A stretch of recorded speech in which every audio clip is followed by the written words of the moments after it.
गुरवे सर्वलोकानां भिषजे भवरोगिणां निधये सर्वविद्यानां दक्षिणामूर्तये नमः। आधारे प्रथमं सहस्रकिरणं ताराधिपं स्वाश्रये माहेशं मणिपूरके हृदि बुधं कण्ठे तु वाचस्पतिं भ्रूमध्ये भृगुनन्दनं दिनमणे सूनुं त्रिकूटस्थले नाडीवर्मसुराहुकेतुगुलिका नित्यं नमाम्यायुषे गुरुभ्यश्च ग्रहेभ्यश्च मया बद्धोऽयमञ्जलिः प्रसन्नमनसस्ते मे सत्यां कुर्वन्तु भारतीं। ಗುರುಗಳು ಶುಭವನ್ನು ಉಂಟು ಮಾಡಲಿ. ವೃಶ್ಚಿಕ ರಾಶಿ ಆಗಸ್ಟ್ ತಿಂಗಳಿನ ಮಾಸ ಭವಿಷ್ಯ ಹೇಗಿದೆ, ಏನಾದರೂ ಶುಭವಾಗುತ್ತಾ ಅಥವಾ ಇನ್ನೂ ಕಷ್ಟವಾ ಎಲ್ಲ ನೋಡೋಣ. ನೋಡಿ, ವಿಶಾಖ ನಕ್ಷತ್ರ 4ನೇ ಪಾದ, ಹಾಗೆ ಅನುರಾಧ ನಕ್ಷತ್ರ 1, 2, 3, 4ನೇ ಪಾದ, ಜ್ಯೇಷ್ಠ ನಕ್ಷತ್ರ 1, 2, 3, 4ನೇ ಪಾದ. ನೀವು ವಿಡಿಯೋ ಮುಗಿವರೆಗೂ ಕೂಡ ನೋಡ್ತಾ ಇರಿ.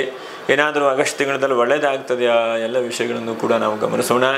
ಗ್ರಹಸ್ಥಿತಿ ತೃತೀಯ ಸ್ಥಾನಕ್ಕೆ ವಕ್ರವಾದಂಥ ಶನಿ, ಚತುರ್ಥದಲ್ಲಿದ್ದವನು ತೃತೀಯಕ್ಕೆ ನಾವು ಹೇಳಬೇಕು. ಇನ್ನು ಪಂಚಮದ ರಾಹು, ಷಷ್ಠ ಯಾರಿಲ್ಲ, ಸಪ್ತಮದ ಗುರು ಕುಜನ ಜೊತೆಗಿದ್ದಾನೆ, ಅಷ್ಟಮ ಯಾರಿಲ್ಲ, ನವಮ ಯಾರು, ದಶಮದಲ್ಲಿ ರವಿ ಬುಧ ಶುಕ್ರರು, ದಶಮದಲ್ಲಿ ಏಕಾದಶದಲ್ಲಿ ಕೇತು. ಹೀಗೆಲ್ಲ ಒಂದು ಗ್ರಹಸ್ಥಿತಿ ಇದೆ ನಿಮಗೆ. ನೋಡಿ, 4ನೇ ತಾರೀಕಿಗೆ ಅಮಾವಾಸ್ಯೆ ಇದೆ. ಅನಂತರದಲ್ಲಿ ಈ ತಿಂಗಳಲ್ಲಿ ಆಗಸ್ಟ್ ತಿಂಗಳಲ್ಲಿ ನಮಗೆ 8ನೇ ತಾರೀಕು ನಾಗ ಚತುರ್ಥಿ, 9ನೇ ತಾರೀಕು ನಾಗರ ಪಂಚಮಿ, ಹಾಗೆ ಮಂಗಳ ಗೌರಿ ವ್ರತವನ್ನು ಮಾಡುವಂಥದ್ದು. ಪ್ರತಿ ಒಂದು ವಿಶೇಷವಾಗಿ ಶ್ರಾವಣ ಮಾಸದ ಶನಿವಾರ, ಎಲ್ಲ ಶನಿವಾರವೂ ಕೂಡ ಶಿವನಿಗೆ ವಿಷ್ಣುವಿಗೆ ಆರಾಧನೆ ಮಾಡುವಂಥದ್ದು. 19ನೇ ತಾರೀಕಿಗೆ ಋಗ್ವೇದಗಳಿಗೆ ಉಪಕರ್ಮ ಇದೆ, ಹಾಗೆ ಸತ್ಯನಾರಾಯಣ ಸ್ವಾಮಿ ಪೂಜೆ ಮಾಡುವಂಥದ್ದಿದೆ. 20ನೇ ತಾರೀಕು ಗಾಯತ್ರಿ ಪ್ರತಿಪತ್ತಿದೆ. ಹಾಗೆ 22ನೇ ತಾರೀಕಿಗೆ ಸಂಕಷ್ಟರ ಚತುರ್ಥಿ, ರಾಘವೇಂದ್ರ ಸ್ವಾಮಿಗಳ ಆರಾಧನೆ 21ಕ್ಕೆ ಇದೆ. ಇನ್ನು ಕೃಷ್ಣಾಷ್ಟಮಿ 26, 27 ಕೃಷ್ಣ ಜಯಂತಿ, 29ಕ್ಕೆ ಏಕಾದಶಿ ಇದೆ. ಹೀಗೆಲ್ಲ ಒಂದು ಒಳ್ಳೆಯ ಹಬ್ಬ ಹರಿದಿನಗಳು. ಶ್ರಾವಣ ಮಾಸ ಅಂದ ತಕ್ಷಣ ನಿಮ್ಗೆ ಗೊತ್ತಿರ್ತದೆ, ದೇವರನ್ನು ಮಾಡುವಂಥದ್ದು. 16ನೇ ತಾರೀಕು ವರಮಹಾಲಕ್ಷ್ಮಿ ಹಬ್ಬ ಇದೆ. ಈ ತಿಂಗಳದ ಬಹಳ ವಿಶೇಷ ಹಬ್ಬ ಹರಿದಿನಗಳು. ಯಾಕಂದರೆ ಯಾವುದೇ ಬಿಟ್ಟರೂ ಕೂಡ ಲಕ್ಷ್ಮೀ ಆರಾಧನೆ ಬಿಡಬಾರ್ದು. ಎಷ್ಟೋ ಜನ ಮನೆಯಲ್ಲಿ ಕಲಶ ಇಟ್ಟು ಪೂಜೆ ಮಾಡೋದಿಲ್ಲ, ಆದರೂ ಕೂಡ ಸಾಂಕೇತಿಕವಾಗಿ ಮಹಾಲಕ್ಷ್ಮಿಯನ್ನು ಪ್ರಾರ್ಥನೆ ಮಾಡಿ ಪೂಜೆ ಮಾಡಿ. ಲಕ್ಷ್ಮಿ ಅಂದರೆ ಕೇವಲ ದುಡ್ಡು ಅಂತ ಅಷ್ಟೇ ಅರ್ಥ ಅಲ್ಲ, ಜಗತ್ತಿನಲ್ಲಿರುವಂತಹ ಎಲ್ಲ ಸಂಪತ್ತುಗಳು. ಇವತ್ತು ನಾನು ಸ್ಪಷ್ಟವಾಗಿ ಭಗವಂತ ಮಾತಾಡಲಿಕ್ಕೆ ನಾಲಿಗೆ ಕೊಟ್ಟಿದ್ದಾನೆ ಅಂತಂದರೆ ಇದು ಒಂದು ಸಂಪತ್ತು, ಲಕ್ಷ್ಮಿಯ ಅನುಗ್ರಹವೇ. ನೀವಿವತ್ತಿನ ದಿವಸ ಸ್ಪಷ್ಟವಾಗಿ ಕೇಳ್ತಾ ಇದ್ದೀರಿ. ಒಂದು ಕಿವಿ ಕೇಳಿ ಒಂದು ಕಿವಿ ಕೇಳ್ತಾ ಇಲ್ಲ ಅಂತಂದ್ರೆ ತೊಂದರೆ, ಆದರೆ ಕೇಳ್ತಾ ಇದೆ ಅಂದರೆ ಅದು ಲಕ್ಷ್ಮಿಯ ಸಂಪತ್ತೇ. ಜಗತ್ತಿನಲ್ಲಿ ಯಾವ್ಯಾವುದು ಅನುಗ್ರಹ ಮಾಡುತ್ತೋ ಅದೆಲ್ಲವೂ ಕೂಡ ಸಂಪತ್ತೇ. ಆ ಸಂಪತ್ತೆಲ್ಲದಕ್ಕೂ ಕೂಡ ಸೇರಿ ಲಕ್ಷ್ಮಿ ಅಂಥೇಳಿ ಹೇಳ್ತಾರೆ. ಆದರೆ ನಾವು ಕೇವಲ ದುಡ್ಡಿಗೆ ಮಾತ್ರ ಲಕ್ಷ್ಮಿ ಲಕ್ಷ್ಮಿ ಅಂತ ಅಂದ್ಕೊಳ್ತೇವೆ. ಅದಲ್ಲ, ಜಗತ್ತಿನಲ್ಲಿ ಯಾವ್ಯಾವುದು ಪೂಜ್ಯವಾದಂಥದ್ದು, ಯಾವ್ಯಾವುದು ಬರುವಂಥದ್ದು, ಯಾವ್ಯಾವುದು ಸಮೃದ್ಧಿ ಕೊಡುವಂಥದ್ದು, ಯಾವ್ಯಾವುದು ಸಂತೋಷ ಕೊಡುತ್ತದೆ, ಅದೆಲ್ಲವೂ ಕೂಡ ಲಕ್ಷ್ಮಿಯೇ. ಲಕ್ಷ್ಮಿ ಅಂತಂದರೆ ಸ್ವಭಾವತಃ ಚಂಚಲೆಯಾದಂಥದ್ದು, ಆದರೆ ಅದು ನಮಗೆ ಸದಾಕಾಲ ಅನುಗ್ರಹ ಮಾಡುವಂಥ ಶಕ್ತಿ ಹೊಂದಿರುವಂತಹದ್ದು ಒಂದು ಲಕ್ಷ್ಮಿ ಅಂತ ಸಂಪತ್ತು. ಇರಲಿ, ಅಂಥ ಸಂಪತ್ತನ್ನು ನಿಮಗೆ ಅನುಗ್ರಹ ಮಾಡಲಿ. ಅದರ ಜೊತೆಗೆ ಹೇಗಿದೆ ಈ ತಿಂಗಳು ನೋಡಿ, ವೃಶ್ಚಿಕ ರಾಶಿಯವರಿಗೆ ಬಹಳ ಮುಖ್ಯವಾಗಿ ನಾವು ಗಮನಿಸುವಂಥದ್ದು ಒಂದು ಗುರುಬಲ ಬಂದಿದೆ ನಿಮಗೆ. ಅದರ ಜೊತೆಗೆ ಈ ಶುಕ್ರನೂ ಕೂಡ ಅನುಗ್ರಹ ಮಾಡಲಿಕ್ಕೆ ಸಾಧ್ಯದಲ್ಲಿದ್ದಾನೆ. ಯಾಕಂದರೆ ಕೇಂದ್ರ ಸ್ಥಾನದಲ್ಲಿ ಗುರು ಮತ್ತು ಕುಜ 2 ಗ್ರಹಗಳು ಕೂಡ ಇದ್ದಾರೆ, ರಾಶ್ಯಾಧಿಪತಿ ಕುಜ. ಹಾಗಾಗಿ ಈ ತಿಂಗಳಲ್ಲಿ ಅತಿಶಯೋಕ್ತಿ ಅಂತ ನಾನು ಹೇಳುವುದಿಲ್ಲ. ಒಂದು 20-22 ಬಹಳ ಶುಭವಾದಂಥ ಫಲಗಳನ್ನು ನಿಮಗೆ ಹೇಳಬೇಕು. 1ನೇ ಫಲ ಏನಪ್ಪ ಅಂತಂದರೆ, ಗುರುವಿಂದ ಯಾವುದು ನಿಮ್ಗೆ ಅಸಾಧ್ಯ ಅಂತ ಅಂದ್ಕೊಂಡಿದ್ದೀರೋ, ಇದು ನನ್ನ ಕೈಲಿ ಇದು ಕೆಲಸ ಆಗಲ್ಲ ಅಥವಾ ಇದು ನನಗೆ ಸಿಗಲ್ಲ ಅಂಥೇಳಿ ಯಾವುದು ಅಂದ್ಕೊಂಡಿದ್ದೀರೋ ಅಂತಹ ಕೆಲಸ ಕಾರ್ಯಗಳು ಸಿಗುವಂಥದ್ದು ಆಗುವಂಥ ಚಾನ್ಸಸ್ ಇದೆ. ಹಾಗಾಗಿ ಅಸಾಧ್ಯವಾದ ಈ ತಿಂಗಳಲ್ಲಿ ಯಾವುದೂ ಇಲ್ಲ ನಿಮಗೆ. ಆದರೆ ಏನು ಮಾಡಬೇಕಪ್ಪ ಅಂತಂದರೆ, ಮನಸ್ಸಿನ ಸಿದ್ಧಿ ಆಗುವಾಗ ಮಾಡಿಕೊಳ್ಬೇಕು. ಚಂಚಲ ಸ್ವಭಾವದ ಮನಸ್ಸನ್ನು ಚೇಂಜ್ ಮಾಡಿಕೊಳ್ಬೇಕು. ಮತ್ತು ಬಹಳ ಮುಖ್ಯವಾಗಿ ವಿದ್ಯಾರ್ಥಿ ಜೀವನಕ್ಕೆ ಹೆಚ್ಚಿನದಾದಂಥ ಅಭಿವೃದ್ಧಿ ಆಗುತ್ತೆ. ರಾಜಕೀಯ ವ್ಯಕ್ತಿಗಳಿಗೂ ಪರವಾಗಿಲ್ಲ, ಎಲ್ಲೋ ಒಂದು ಕಡೆಗೆ ಅನುಕೂಲ ಆಗುವಂಥದ್ದು, ಒಳ್ಳೆಯದಾಗುವಂಥದ್ದು ಕೂಡ ಆಗ್ತದೆ. ಯಾಕಂದರೆ ರವಿ ಶುಕ್ರನ ಜೊತೆಗೆ ಬುಧನ ಜೊತೆಗಿದ್ದಾನೆ, ಅದು ಕೂಡ ಒಳ್ಳೆಯದು ಅಂತೇಳಿ ಹೇಳಬಹುದು. ಅನಂತರ ನೀರಿಗೆ ಪರದಾಟ ಮಾಡ್ತಾ ಇರ್ತೀರಿ, ಮನೇಲಿ ಬೋರ್ವೆಲ್ ಕೆಟ್ಟು ಹೋದದ್ದು ಅಥವಾ ನೀರು ಸರಿ ಇಲ್ಲವೋ ಅಥವಾ ಕೊಳಾಯಿ ಹೆಚ್ಚು ಕಡಿಮೆ ಆಗಿದೆ, ಹೀಗೆ ಇಂತಹ ಸಮಸ್ಯೆಗಳು ಬಂದವರಿಗೂ ಕೂಡ ಸ್ವಲ್ಪ ಅನುಕೂಲಗಳಾಗುತ್ತೆ. ಅರ್ಥ ಏನಂದರೆ, ಯಾವುದೋ ಒಂದು ಕೆಲಸಗಾರ ಒಳ್ಳೆಯವನು ಸಿಕ್ಕಿ ಕೆಲಸ ಆಗ್ತದೆ ಅಂತ ಹೇಳ್ಬೋದು. ನೀರಿನ ಅಭಿವೃದ್ಧಿ ಮತ್ತು ನೀರಿನ ವ್ಯಾಪಾರ ವ್ಯವಹಾರ ಮಾಡೋರಿಗೂ ಕೂಡ ಒಳ್ಳೆಯದಾಗ್ತದೆ ಅಂತೇಳಿ ಹೇಳ್ಬೋದು. ಈ ತಿಂಗಳಲ್ಲಿ ಸ್ವಲ್ಪ ಪ್ರಯಾಣ ಯೋಗ, ಗುರುಗಳ ದರ್ಶನ, ಗುರುಗಳ ಆಶೀರ್ವಾದ. ಎಲ್ಲೋ ಒಂದು ಕಡೆಗೆ ಹೋಗಿರ್ತೀರಿ, ಮಹಾತ್ಮರ ಆಶೀರ್ವಾದವಾಗ್ತದೆ ಅಥವಾ ಹಿರಿಯರ ಅನುಗ್ರಹ ಆಗ್ತದೆ. ಯಾವಾಗೂ ಕೂಡ ನಮ್ಮ ಅಹಂಕಾರ ಸ್ವಲ್ಪ ಕಡಿಮೆ ಮಾಡಿಕೊಳ್ಬೇಕು. ಮನುಷ್ಯನಿಗೆ ಹೇಗಾಗಿದೆ ಅಂತಂದರೆ, ಇವಾಗ ಯಾರ ಹಿರಿಯರು ಗುರುಗಳು ಎಲ್ಲ ಮರೆತು ಹೋಗಿಬಿಟ್ಟಿದೆ. ನಾನು ಹೇಳುವಂಥದ್ದು ಬಂದು ಹೋಗಿದೆ. ಆ ಸಂಸ್ಕಾರಗಳೆಲ್ಲ ಬಹಳ ಕಡಿಮೆ ಆಗಿದೆ. ಬಗ್ಗೆ ನಮಸ್ಕಾರ ಮಾಡಬೇಕು ಅಂತಂದರೆ ಏನೋ ಒಂದು ಆದಂಗೆ ಆಗ್ತದೆ. ಹಾಗಾಗಿ ಹಾಗೆ ಮಾಡಬಾರ್ದು. ನಮಸ್ಕಾರವನ್ನು ಪ್ರಜ್ಞಾಪೂರ್ವಕವಾಗಿ ಮಾಡಬೇಕು ಅಂತೇಳಿ ಹೇಳ್ತೇನೆ. ಅದರ ಜೊತೆಯಲ್ಲಿ ಹಿರಿಯರ ಆಶೀರ್ವಾದ ಸಿಗುವಂಥದ್ದು ಮತ್ತು ಆರ್ಥಿಕವಾದಂಥ ಅಭಿವೃದ್ಧಿ ಆಗುವಂಥದ್ದು. ಹಿಂದಿನ ತಿಂಗಳಲ್ಲೆಲ್ಲೋ ಒಂದು ಕಡೆ ದುಡ್ಡು ಕೊಡಬೇಕಿತ್ತು, ಯಾರೋ ಕೊಡಲಿಲ್ಲ. ದುಡ್ಡು ಕೊಡುವಂಥದ್ದು, ಯಾವುದೋ ಕಳೆದ ವಸ್ತುಗಳು ಕೂಡ ಸಿಗುವಂಥದ್ದು, ಇದು ಬಹಳ ಮುಖ್ಯವಾಗಿ 11ನೇದು. 12ನೇದಾಗಿ ಮಕ್ಕಳ ಅಭಿವೃದ್ಧಿ. ಯಾರಿಗೆ ಸಂತಾನ ಆಗಲಿಲ್ಲ ಅಂಥದ್ದು ಸಂತಾನ ಆಗಬಹುದು. ಮತ್ತು ಮಕ್ಕಳಿಗೇನೋ ವಿದ್ಯಾಭ್ಯಾಸ ಕೊರತೆ ಆಗ್ತಾ ಇದ್ದರೆ ಆ ಕೊರತೆ ದೂರ ಆಗುವಂಥ ಸಾಧ್ಯತೆಗಳು ಕೂಡ ಆಗುತ್ತೆ. ಮತ್ತು ವಿವಾಹದ ಸೌಖ್ಯ. ನೋಡಿ, ಮದುವೆ ಆಗದೇ ಇದ್ದವರಿಗೆ ಪ್ರಯತ್ನ ಮಾಡಿ, ಅಥವಾ ಅನುರಾಧ ನಕ್ಷತ್ರದವರು ಇರಬಹುದು, ನೀವು ಯಾರಿಗಾರು ಮದುವೆ ಮಾಡಿಸ್ಬೇಕು ಅಂತ ಪ್ರಯತ್ನ ಮಾಡಿ. ಯಾಕಂದರೆ ನೀವು ಅನುರಾಧ ನಕ್ಷತ್ರದ ಮುಟ್ಟಿದೆಲ್ಲ ಒಳ್ಳೆಯದಾಗ್ತಾ ಇದೆ, ಅದನ್ನು ಪ್ರಯತ್ನ ಮಾಡಿ ಬಿಡಬೇಡಿ. ಇನ್ನು ಆರೋಗ್ಯದ ವೃದ್ಧಿ. ಆರೋಗ್ಯಕ್ಕೆ ಏನೇನೋ ಸಮಸ್ಯೆಗಳು ಕಿರಿಕಿರಿಗಳಾಗ್ತಾ ಇದ್ದರೆ ಅದು ವೃದ್ಧಿ ಆಗುವಂಥದ್ದು. ಮತ್ತು ಯೋಗ ಧ್ಯಾನಕ್ಕೆ ಜಾಸ್ತಿ ಹೋಗ್ತಾ ಇದ್ದೀರಿ. ಯಾಕೋ ಇತ್ತೀಚಿನ ದಿವಸದಲ್ಲಿ ಈ ವೃಶ್ಚಿಕ ರಾಶಿಯವರದ್ದು ಹೇಗಾಗ್ತಾ ಇದೆ ಅಂತಂದರೆ ಎಲ್ಲ ಹೋಗಿ ದೇವರಿದ್ದಲು ಕುತ್ಕೊಳ್ಳುವಂಥದ್ದು ಆಗ್ತಾ ಇದೆ. ಯಾಕಂದರೆ ಏಕೋ ದೇವ ಸರ್ವಭೂತೇಶು ಗೂಢಾತ್ಮ ಅಂತ ಕರೀತಾರೆ. ಆ ಗೂಢಾತ್ಮ ಒಳಗಡೆ ಇರುವಂತಹ ಭಗವಂತ ಎಲ್ಲರಲ್ಲೂ ಇದ್ದಾರೆ. ಆದರೆ ಏನಾಗ್ತಾ ಇದೆ, ನಿಮ್ಮ ಮನಸ್ಸು ಡಿಸ್ಟರ್ಬ್ ಆಗ್ತಾ ಇದೆ, ಅದನ್ನು ಸರಿ ಮಾಡಿಕೊಳ್ಳಿ. ಮತ್ತು ಇನ್ವೆಸ್ಟ್ಮೆಂಟ್ ಮಾಡಿರುವಂಥ ಹಣ ಬರ್ತದೆ. ಕಳ್ಕೊಂಡಂಥ ಹಣವೂ ಬೇರೆ, ಇನ್ವೆಸ್ಟ್ಮೆಂಟ್ ಮಾಡಿದಂಥ ಹಣವೂ ಕೂಡ ಬರುತ್ತೆ. ವಿದ್ಯೆ, ಬುದ್ಧಿ, ಜ್ಞಾನ ಇದು ಮೂರು ನಿಮಗೆ ಹೆಚ್ಚಿನದಾಗಿ ಕೈ ಹಿಡಿತಾ ಬರ್ತದೆ. ನಿಮಗೆ ಈ ತಿಂಗಳಲ್ಲಿ ಒಳ್ಳೇದು ಮಾಡ್ತಾ ಬರ್ತದೆ. ಅದರ ಜೊತೆಯಲ್ಲಿ ವಾಹನ ಬದಲಾವಣೆ ಮಾಡುವಂಥದ್ದು, ಅಥವಾ ಏನೋ ವರಮಹಾಲಕ್ಷ್ಮಿ ಎಂಬ ಆಫರ್ ಇದ್ದರೂ ವಾಹನ ತೆಗೆದುಕೊಳ್ಳಬಹುದು. ಎಲ್ಲರೂ ತೆಗೆದುಕೊಳ್ತೀನಿ ಅಂತಲ್ಲ, ಸಾಮಾನ್ಯವಾಗಿ ಒಂದು 10,000 ಜನ ಇದ್ದರೆ ಅದರಲ್ಲಿ ಒಂದು 50-100 ಜನರು ತೆಗೆದುಕೊಳ್ಳುವಂಥ ಸಾಧ್ಯತೆಗಳಿದೆ. ಅನಂತರದಲ್ಲಿ ನೋಡಿ, ಬಹಳ ಮುಖ್ಯವಾಗಿ ಗೌರ್ಮೆಂಟಿನ ಅಭಿವೃದ್ಧಿ ಆಗುತ್ತೆ. ಯಾವುದೋ ಲೋನು ಸಿಗುವಂಥದ್ದು, ಲೋನ್ ಆಗುವಂಥದ್ದು ಕೂಡ ನಿಮ್ಗೆ ಆಗ್ತದೆ ಅಂತೇಳಿ ಹೇಳಬಹುದು. ಎಷ್ಟೋ ಸಲ ಗೌರ್ಮೆಂಟಿನ ಹಿಂದೆ ಹೋರಾಟ ಮಾಡುವಂಥದ್ದು, ಅದರ ಹೋರಾಟ ಸಫಲವಾಗದೇ ಇರ್ತದೆ. ಮತ್ತು ನೂತನವಾದಂಥ ಯಾವುದೋ ಪ್ಲ್ಯಾನ್ ಆಗುವಂಥದ್ದು, ಎಲ್ಲೋ ಒಂದು ಕಡೆ ಕೆಲಸಕ್ಕೆ ಹೋಗುವಂಥದ್ದು, ನೂತನವಾಗಿ ಸಂಸ್ಥೆಯನ್ನು ಆರಂಭ ಮಾಡುವಂಥದ್ದು, ಎಲ್ಲೋ ಒಂದು ಕಡೆಗೆ ಮನಸ್ಸಿಗೆ ಸಮಾಧಾನ ಸಿಗ್ತದೆ ಅಂತಲೇ ಹೇಳಬಹುದು.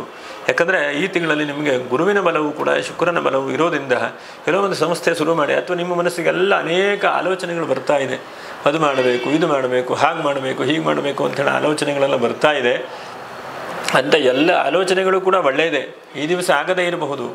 ಯಾರನ್ನೂ ಕೂಡ ಅದೇ ಹೇಳ್ತಾರೆ, ತೇನ ವಿನ ತೃಣಮಪಿ ನ ಚಲತಿ ಅಂತ. ಭಗವಂತನ ಇಚ್ಛೆ ಇಲ್ಲ ಅಂತ ಅಂದರೆ ಒಂದು ಹುಲ್ಲು ಕಡ್ಡಿಯೂ ಅಲ್ಲಾಡೋದಿಲ್ಲ. ಅದು ಎಲ್ಲರಿಗೂ ಕೂಡ ಗೊತ್ತಿರುವಂಥದ್ದು. ಆದರೆ ನಾವು ಒಂದೊಂದು ಸಲ ಆಲೋಚನೆ ಮಾಡ್ತೇವೆ, ಈ ಕೆಲಸ ಏನಕ್ಕೂ ಪ್ರಯೋಜನ ಬರಲ್ಲ. ಅದಕ್ಕೆ ಒಂದು ಕಥೆ ಹೇಳ್ತಾರೆ, ಯಾವ ವಸ್ತುವು ಕೂಡ ಜಗತ್ತಿನ ಪ್ರಯೋಜನ ಇಲ್ಲ ಅಂತ ಹೇಳಿಲ್ಲ. ಪ್ರತಿಯೊಂದು ಕೂಡ ಏನೋ ಒಂದು ರೀತಿಯಾದಂಥ ಒಳ್ಳೆಯದೇ ಆಗುತ್ತೆ. ನಮಗಾಗಲ್ಲ ಅಂತಂದರೆ ಎಲ್ಲೋ ಒಂದು ಕಡೆ ಒಳ್ಳೆಯದಾಗುತ್ತೆ, ಅನುಕೂಲ ಆಗುತ್ತೆ. ಹಾಗಾಗಿ ಮರೆಯಬಾರ್ದು. ಉದ್ಯೋಗ ಕಳ್ಕೊಂಡವರು ಉದ್ಯೋಗ ಸಿಗುವಂಥ ಚಾನ್ಸಸ್ಸು ಕೂಡ ಇದೆ. ಇದು ಭಾಳ ಮುಖ್ಯವಾಗಿ ಗಮನಿಸಬೇಕು. ಪ್ರಯಾಣ ಯೋಗ. ಬಹಳ ಜನ ಹೊರದೇಶಕ್ಕೆ ಹೋಗಬೇಕು, ಹಾರಬೇಕು ಇಲ್ಲಿಂದ ಅಂದ್ಕೊಂಡಂಥವರಿಗೆ ಹೊರದೇಶಕ್ಕೆ ಹೋಗುವಂಥ ಚಾನ್ಸಸ್ಸು ಕೂಡ ಆಗುತ್ತೆ. ಎಷ್ಟೋ ಜನ ಅಂದ್ಕೊಳ್ತಾರೆ, ಅದೇ ಹೇಳ್ತಾರಲ್ಲ, ಎಲ್ಲಿ ನಮಗೆ ಸಮಾಧಾನ, ಎಲ್ಲಿ ನೆಮ್ಮದಿ ಸಿಗುತ್ತೆ ಗೊತ್ತಲ್ಲ. ಯಾಕಂದರೆ ಇಲ್ಲೇನೋ ತೊಂದರೆ ಆಯಿತು, ನಮ್ಗೆ ಸರಿ ಇಲ್ಲ, ಸಮಾಧಾನ ಇಲ್ಲ, ಹೊರದೇಶಕ್ಕೆ ಹೋಗೋಣ, ಹೊರದೇಶದಲ್ಲೇನಾರು ನಮ್ಮ ಕೈ ಹಿಡಿತದೆ ನೋಡೋಣ, ಹೀಗೆಲ್ಲ ಅನಿಸುತ್ತೆ. ಅದರದೆಲ್ಲ ನನ್ನ ಅನುಭವದ ಪ್ರಕಾರ ನಾವು ಎಲ್ಲಿದ್ದರೂ ಕೂಡ ಕಷ್ಟಪಟ್ಟು ಶ್ರಮಪಟ್ಟರೆ ಭಗವಂತನ ಅನುಗ್ರಹ ಮಾಡ್ತಾನೆ. ಹೊರದೇಶಕ್ಕೆ ಹೋಗಬೇಕು ಅಂತೇನಿಲ್ಲ, ನಮ್ಮ ದೇಶವನ್ನೇ ಚೆನ್ನಾಗಿ ಮಾಡುವಂಥ ಪ್ರಯತ್ನವನ್ನು ಮಾಡುವಂಥದ್ದು ಒಳ್ಳೆಯದು. ಇನ್ನು ಸೋದರರಿಂದ ಅಭಿವೃದ್ಧಿ, ಒಳ್ಳೆಯ ರೀತಿಯಾದಂಥ ಅವಕಾಶಗಳು ಕೂಡ ಇದೆ. ಸೋದರಿಗೆ ನಿಮ್ಮ ಕೈಲಾದಂಥ ಸಹಾಯವನ್ನು ಮಾಡಿ ಅವರು ಕೂಡ ನಿಮ್ಗೆ ಒಳ್ಳೇದು ಮಾಡ್ತಾರೆ ಅಂತ ಹೇಳ್ಬೋದು. ಮಾತನಾಡುವಂಥ ಸಾಮರ್ಥ್ಯ ಜಾಸ್ತಿ ಆಗುವಂಥದ್ದು, ಅಥವಾ ಮಾತಿನಲ್ಲಿ ಹೆಚ್ಚಿನದಾದಂಥ ಅಭಿವೃದ್ಧಿಯೂ ಕೂಡ ಇದೆ. ಎಷ್ಟೋ ಸಲ ನಾವು ಮಾತಾಡ್ತಾ ಇರ್ತೇವೆ, ಏನೋ ಸಮಸ್ಯೆಗಳು ಬರುತ್ತೆ. ಆದರೆ ಮಾತಿನ ನಿರರ್ಗಳವಾದಂಥ ಮಾತಿನ ಶಕ್ತಿ, ನಿರರ್ಗಳವಾದಂತಹ ಅಭಿವೃದ್ಧಿಯೂ ಕೂಡ ಆಗುತ್ತೆ. ರಾಜವೈಭವ ಈ ತಿಂಗಳಲ್ಲಿ ನಿಮಗೆ ಸಿಗುವಂಥದ್ದು, ಎಲ್ಲೋ ಒಂದು ಕಡೆಗೆ ರಾಜವೈಭವ ಸಿಗುವಂಥದ್ದು, ಸನ್ಮಾನಗಳು ಸಿಗುವಂಥದ್ದು. ಈ ತಿಂಗಳಲ್ಲಿ ನಿಮಗೆ ಏನು ಅಂದ್ಕೊಳ್ತಿರೋದು 10 ಪಟ್ಟು ಸಿಗ್ತದೆ. ನೀವು ಅಂದ್ಕೊಳ್ತಾ ಇರ್ತೀರಿ, ಅದರ 10 ಪಟ್ಟು ನಿಮ್ಗೆ ಕಟ್ಟಿಟ್ಟಂಥ ಬುದ್ಧಿ ದೈವಾನುಗ್ರಹ ಆಗಿದೆ. ದೈವಾನುಗ್ರಹದಿಂದ ಮನಸ್ಸಿಗೂ ಕೂಡ ಸಮಾಧಾನ, ನೆಮ್ಮದಿಗಳೆಲ್ಲ ಸಿಗುವಂಥ ಚಾನ್ಸಸ್ಸು ಕೂಡ ಆಗುತ್ತೆ. ಮತ್ತು ಆದಷ್ಟು ನೀವು ಈ ಬ್ರಹ್ಮರಂಧ್ರದಿಂದ ಅಂಗುಷ್ಠದವರೆಗೆ, ಪಾದದವರೆಗೆ ಎಷ್ಟಾಗುತ್ತೋ ಅಷ್ಟು ಮನಸ್ಸಿನಲ್ಲಿ ಭಗವಂತ ನನ್ನ ಶರೀರದಲ್ಲಿದ್ದಾನೆ, ಭಗವಂತ ಆತ್ಮದಲ್ಲಿದ್ದಾನೆ, ಶರೀರದಲ್ಲಿದ್ದಾನೆ, ಭಗವಂತನ ನನ್ನೆಲ್ಲರಿಗೂ ಕೂಡ ಒಳ್ಳೇದು ಮಾಡ್ತಾನೆ ಹೇಳುವಂತಹ ಆ ಭಾವನೆಯನ್ನು ತುಂಬಿಕೊಳ್ತಾ ಹೋಗಿ. ಎಷ್ಟೋ ಜನ ಈ ರಾಶಿಯವರಿಗೆ ನೋಡಿ, ವಿಶಾಖ ನಕ್ಷತ್ರ 4ನೇ ಪಾದದವರು ಇರಬಹುದು. ಸುಮಾರು ಜನರು ನೋಡಿದಾಗ ನನ್ನಲ್ಲಿ ಏನೋ ಒಂದು ಕೆಟ್ಟ ಎನರ್ಜಿ ತುಂಬಿಬಿಟ್ಟಿದೆ, ನನ್ನಲ್ಲಿ ಏನೋ ಒಂದು ಸಮಸ್ಯೆಗಳಾಗ್ಬಿಟ್ಟಿದೆ, ಹೀಗೆಲ್ಲ ಅಂದ್ಕೊಳ್ಳಿಕ್ಕೆ ಹೋಗಬೇಡಿ. ಆದಷ್ಟು ಅಂತಹದ್ದನ್ನೆಲ್ಲ ಮನಸ್ಸಿನ ದೂರ ಮಾಡ್ತಾ ಬನ್ನಿ. ಆದಷ್ಟು ಆ ಭಗವಂತನ ಚಿಂತನೆ ಮಾಡ್ತಾ ಬನ್ನಿ. ಅದರಿಂದ ನಿಮಗೆ ಒಳ್ಳೇದು ಬೇಗನೆ ಆಗದೇ ಇದ್ದರೂ ಕೆಟ್ಟದನಕ ಖಂಡಿತವಾಗೂ ಆಗೋದಿಲ್ಲ. ಹಾಗಾಗಿ ಈ ಕ್ಷಣಕ್ಕೆ ನೀವು ಅಂದ್ಕೊಂಡ ತಕ್ಷಣ ಒಳ್ಳೇದಾಗದೇ ಇರ್ಬೋದು. ಎಷ್ಟೋ ಜನಕ್ಕೆ ಹಂಗೆ ಆಗ್ತಾ ಇಲ್ಲ. ಹಾಗಾಗಿ ದೇವರೇ ಇಲ್ಲ ಅಂತ ಅಂದ್ಕೊಂಡ್ಬಿಡ್ತಾರೆ. ಹಾಗೆ ದೇವರ ಇಲ್ಲ ಆಳುವಂಥದ್ದಲ್ಲ, ಆದರೆ ಕರ್ಮಗಳಿಗೂ ಕೂಡ ಫಲ ಸಿಗಬೇಕಲ್ವ ನಮಗೆ. ಹಾಗಾಗಿ ಭಗವಂತ ನಮ್ಮನ್ನು ಕೆಲವೊಂದು ಸಲ ಪರೀಕ್ಷೆಯನ್ನು ಕೂಡ ಮಾಡ್ತಾನೆ. ಇನ್ನು ಸ್ವಲ್ಪ ಸ್ವಲ್ಪ ಜೀವನದಲ್ಲಿ ಪ್ರಗತಿ ಯಾರಿಗೆ ಆಗಲ್ಲ ಅಂದ್ಕೊಂಡಿದ್ರೆ ಅವರಿಗೆ ಮೇಲದಂಥ ಪ್ರಗತಿ ಅವಕಾಶಗಳು ಕೂಡ ಸಿಗುತ್ತೆ. ನೋಡಿ, ಇದಿಷ್ಟು ನಿಮಗೆ ಶುಭವಾದಂಥ ಫಲಗಳು. ಸ್ವಲ್ಪ ಜಾಗ್ರತೆ, ಯಾವುದು ಸ್ವಲ್ಪ ಮೇಲಧಿಕಾರಿಗಳಿಂದ ಕಿರಿಕಿರಿ ಆಗ್ತಾ ಇರಬಹುದು, ಆ ವಿಷಯಕ್ಕೆ ಜಾಗ್ರತೆ. ಮತ್ತು ವ್ಯಯವಾಗುವಂಥ ಹಣಕಾಸನ್ನು ತಡೆಯುವಂತಹ ಪ್ರಯತ್ನವನ್ನು ಮಾಡಿ. ಇನ್ನು ಕುಟುಂಬದಲ್ಲಿ ಸಣ್ಣ ಪುಟ್ಟ ಖಿನ್ನತೆಗಳು ಬರುತ್ತೆ, ಅದಕ್ಕೆ ತಲೆ ಕೆಡಿಸ್ಕೊಳ್ಳಿಕ್ಕೆ ಹೋಗ್ಬೇಡಿ. ಅವರು ಹಾಗೆ ಹೇಳಿದ್ರು ಹೀಗೆ ಹೇಳಿದ್ರು ಅಂಥೇಳಿ ನಿಮ್ಮ ಕೆಲಸಗಳನ್ನು ನೀವು ಮಾಡ್ತಾ ಇರ್ರಿ, ಅದೊಂದು ಬಹಳ ಮುಖ್ಯವಾದಂಥದ್ದು. ಅವರು ಬೈತಾ ಇರ್ತಾರೆ, ಹೇಳೋರು ಹೇಳ್ತಾ ಇರ್ತಾರೆ, ಅದನ್ನು ತಲೆ ಕೆಡಿಸ್ಕೊಳ್ಳಿಕ್ಕೆ ಹೋಗ್ಬೇಡಿ. ನಿಮ್ಮ ಕರ್ತವ್ಯ ಏನಿದೆಯೋ ನಿಮ್ಮ ಮನಸ್ಸು ಒಪ್ಪಬೇಕು, ನಿಮ್ಮ ಅಂತರಂಗ ಒಪ್ಪಬೇಕು, ಹಾಗೆ ಮಾಡ್ತಾ ಇರಿ ನೀವು. ಯಾಕಂದರೆ ಯಾರಿಗೂ ಮೋಸ ದ್ರೋಹ ಮಾಡ್ತಾ ಇರಬೇಡಿ, ಒಳ್ಳೆಯದನ್ನು ಮಾಡುವಂಥ ಪ್ರಯತ್ನವನ್ನು ಮಾಡಿ. ಮತ್ತು ಮಕ್ಕಳ ವಿಷಯದಲ್ಲಿ ಜಾಸ್ತಿ ತಲೆ ಕೆಡಿಸ್ಕೊಳ್ತಾ ಇದ್ದೀನಿ. ಈ ರಾಶಿಯವರು ನೋಡ್ತಾ ಇದ್ದರೆ ನೋಡಿ, ಬಹಳ ತಲೆ ಕೆಡಿಸ್ಕೊಳ್ಳುವಂಥದ್ದು. ಪಂಚಮದ ರಾಹು ಏನೋ ಮಕ್ಕಳು ಹೇಳಿದ್ದು ನಿಮ್ಮ ಕೈಯಲ್ಲಿ ಮಾಡಲಿಕ್ಕಾಗೋದಿಲ್ಲ, ಅವರಿಗೆ ಸಂಸ್ಕಾರ ಕೊಡುವಂಥದ್ದು, ಅರ್ಥ ಮಾಡಿಸುವಂಥ ಪ್ರಯತ್ನವನ್ನು ಮಾಡಿ. ನಿಮ್ಮ ತಂದೆ ತಾಯಿಯವರು ಏನು ಮಾಡಿದ್ರು ಅದನ್ನು ನೀವು ಮಾಡಿ. ಇವತ್ತಿನ ದಿವಸ ಏನಾಗಿದೆ, ಪುರುಸತ್ಯ ಇಲ್ಲ, ಮಕ್ಕಳಿಗೆ ಹೇಳ್ಕೊಡ್ಲಿಕ್ಕೆ ನಮಗೆ ಪುರುಸತ್ಯ ಇಲ್ಲ, ಹಾಗಾಗಿಬಿಟ್ಟಿದೆ. ಇನ್ನು ನೀರಿನ ವಿಷಯದಲ್ಲಿ ಜಾಗ್ರತೆ, ಆಹಾರದಲ್ಲಿ ಜಾಗ್ರತೆ. ಅಧಿಕಾರ ಸಿಗತ್ತೆ ಹಾಗಂತೇಳಿ ಅಹಂಕಾರ ಪಡೆಯುವಂಥ ಪ್ರಯತ್ನವನ್ನು ಬೇಡ. ಇನ್ನು ಆರೋಗ್ಯದ ವಿಷಯ ಸ್ವಲ್ಪ ಜಾಗ್ರತೆ ವಹಿಸುವಂಥದ್ದು ಮಾಡಿ. ಇದಿಷ್ಟೇ ನೀವು ಮಾಡಿದ್ರೆ ನಿಮಗೆಲ್ಲ ಭಗವಂತನ ಅನುಗ್ರಹದಿಂದ ಶುಭವಾಗುವಂಥದ್ದಿದೆ. ನೋಡಿ, ಇನ್ನು ಮರ್ಯಾದೆ ಇದ್ದ ಹಾಗೆ ವಿಶಾಖ ನಕ್ಷತ್ರದವರು ಎಷ್ಟು ಸಾಧ್ಯ ಆಗುತ್ತೋ ಅಷ್ಟು 4ನೇ ಪಾದದವರು ನಾಗರ ಪಂಚಮಿ ದಿವಸ ನೀವು ನಾಗದೇವರಿಗೆ ಹಾಲಭಿಷೇಕ ಮಾಡಿ, ನಾಗನ ಅಷ್ಟೋತ್ತರ ಶತನಾಮವನ್ನು ಹೇಳಿ, ಆ ನಾಗನನ್ನೇ ಭಕ್ತಿಯಿಂದ ಪ್ರಾರ್ಥನೆ ಮಾಡಿ. ನವನಾಗ ಸ್ತೋತ್ರ ಅಂತಲೇ ಇದೆ, ಇದೇ ವಿಡಿಯೋದಲ್ಲಿ ಹಿಂದ್ಗಡೆ ಇದೆ, ಬಹಳ ಹಿಂದೆ ಇದೆ, ಬಹುಶಃ 300 ವಿಡಿಯೋಕ್ಕಿಂತಲೂ ಹಿಂದೆ ಇದೆ. ನವನಾಗ ಸ್ತೋತ್ರ ಇದೆ, ಅದನ್ನು ಕೂಡ ನೀವು ಕೇಳಿ. ಮತ್ತು ಸಾಧ್ಯವಾದರೆ ಒಂದು ಸ್ವಲ್ಪ ಉಪವಾಸ ಮಾಡುವಂಥದ್ದು ಪ್ರಯತ್ನ ಮಾಡಿ. ಇನ್ನು ಅನುರಾಧ ನಕ್ಷತ್ರ ನೀವು ಮಾಡಿ, ನಿಮ್ಮವರಿಗೂ ಕೂಡ ವರಮಹಾಲಕ್ಷ್ಮಿ ಹಬ್ಬ ಮಾಡಲಿಕ್ಕೆ ನಿಮ್ಮ ಕೈಲಾದಂಥದ್ದು ಈ ತಿಂಗಳಲ್ಲಿ ಏನಾದರೂ ಕೊಡಿ. ಇಷ್ಟು ವರ್ಷ ನೀವು ಮಾಡ್ತಾ ಇದ್ರಿ, ನಿಮ್ಮವ್ರು ಯಾರೋ ಒಬ್ಬರು ಬಡವರು ಮಾಡ್ತಾ ಇದ್ದಾರೆ ಅಂದರೆ ನಿಮ್ಮ ಕೈಲಾದಂಥದ್ದು ಇಂತಿಷ್ಟು ಅಂತೇನಿಲ್ಲ. ಏನು 10 ರೂಪಾಯಿ ಕೊಟ್ಟರು ಒಳ್ಳೆಯದು, 500 ರೂಪಾಯಿ ಕೊಟ್ಟರು ಒಳ್ಳೆಯದು, 5,000 ಕೊಟ್ಟರು ಒಳ್ಳೆಯದು. ಅಂದರೆ ನಾನು ಹೇಳಿದ್ದು, ನಮ್ಮ ಸ್ನೇಹಿತ ಒಬ್ಬನು ಮಾಡ್ತಾ ಇದ್ದಾನೆ, ನಮ್ಮವರು ಒಬ್ಬನು ಮಾಡ್ತಾ ಇದ್ದಾನೆ, ನಮ್ಮ ಕೈಲೇ ಒಂದು ಒಳ್ಳೆಯದನ್ನು ಮಾಡುವಂಥ ಪ್ರಯತ್ನ. ವರಮಹಾಲಕ್ಷ್ಮಿ ಹಬ್ಬ ಮಾಡಪ್ಪ, ನಿನಗೂ ಒಳ್ಳೆಯದಾಗಲಿ, ನಾನು ಮಾಡ್ತಾ ಇದ್ದೇನೆ ಅಂಥೇಳಿ ಮಾಡಿ. ಯಾಕಂದರೆ ಒಬ್ರಿಗೊಬ್ಬರು ಸಪೋರ್ಟ್ ಮಾಡಿದಾಗ ಮಾತ್ರ ಆಗುತ್ತೆ. ಎಷ್ಟೋ ಸಲ ದೇವರನ್ನು ದುಡ್ಡಿಂದ ಅಳೆದು ಬಿಡ್ತಾರೆ, ಅದನ್ನು ಮಾಡಬಾರ್ದು. ನಮ್ಮ ಕೈಯಲ್ಲಿ ಭಗವಂತನ ಬಗ್ಗೆ ಎಷ್ಟಾಗುತ್ತೋ ಅಷ್ಟು ಒಳ್ಳೆ ರೀತಿಯಾಗಿ ಮಾಡ್ತಾ ಬರಬೇಕು. ಹಾಗೆ ಇನ್ನು ಜ್ಯೇಷ್ಠ ನಕ್ಷತ್ರದವರು ಗಾಯತ್ರಿ ಪ್ರತಿಪತ್ತಿದೆ, 20ನೇ ತಾರೀಕಿಗಿದೆ ನೋಡಿ, ಮಂಗಳವಾರ ದಿವಸ ಇದೆ. ನೀವು ಆ ದಿವಸ ನೀವು ಆದರೆ ಮುತ್ತುಕದ ಗಿಡ, ಈ ಒಂದು ಇದಕ್ಕೆ ಸುಶ್ರವಸ ವೃಕ್ಷ ಅಂತ ಹೇಳ್ತಾರೆ, ಹಾಗೆ ಪಲಾಶ ವೃಕ್ಷ ಅಂತ ಹೇಳ್ತಾರೆ, ಇದಕ್ಕೆ ಪ್ರದಕ್ಷಿಣೆ ಮಾಡುವಂತಹ ಪ್ರಯತ್ನವನ್ನು ಮಾಡಿ. ಹಾಗೆ ಸವಿತ್ರ ದೇವತೆಯನ್ನು ಕೂಡ ಪ್ರಾರ್ಥನೆ ಮಾಡಿಕೊಳ್ಳಿ.